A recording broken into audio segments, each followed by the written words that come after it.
Hi friends, அஸ்ஸலாமு அலைக்கும். நம்ம இன்றைக்கி என்ன டிஷ் பண்ண போகிறோம்னா நண்டு கிரேவி ரெடி பண்ண போகிறோம். அதுக்கு நம்ம வெங்காயம், பச்சை மிளகா, காஞ்ச மிளகா, கொஞ்சம் கொத்தமல்லி, தக்காளி, மிளகு, கொஞ்சம் லவங்கம், கொஞ்சம் பட்டை எடுத்துருக்கோம். இப்போ நண்டு க்ளீன் பண்ணி எடுத்து வச்சுருக்கோம். கட் பண்ணியிருக்கிறதையெல்லாம் மிக்ஸி ஜாரில் போட்டு சேர்த்துக்கலாம். சேர்த்து நம்ம கொரகொரப்பாக அரைச்சிக்கலாம். இது மாதிரி நம்ம மிக்ஸி ஜாரில் போட்டு கொரகொரப்பாக அரைச்சி வச்சுருக்கோம். பேஸ்ட்டு கொரகொரப்பாக கடாய் சூடாகி எண்ணெய் போட்டோன்னா நம்ம இதில் ஆட் பண்ணிக்கலாம்.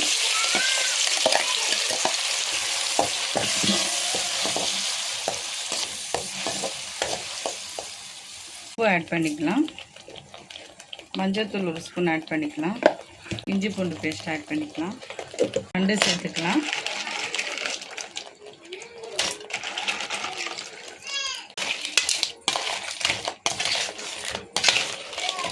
தண்ணி போட்டு கொஞ்சம் போட்டுடலாம்.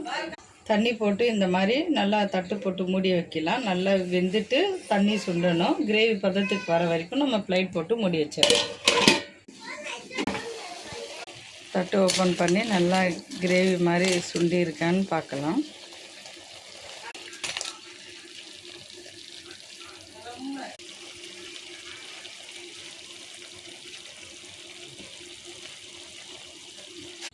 நண்டு கிரேவி ரெடி ஆயிடுச்சு. இதே மாதிரி நீங்களும் ட்ரை பண்ணி பாருங்கள். லைக் பண்ணுங்கள், ஷேர் பண்ணுங்கள், சப்ஸ்கிரைப் பண்ணுங்கள். பாய் பாய்.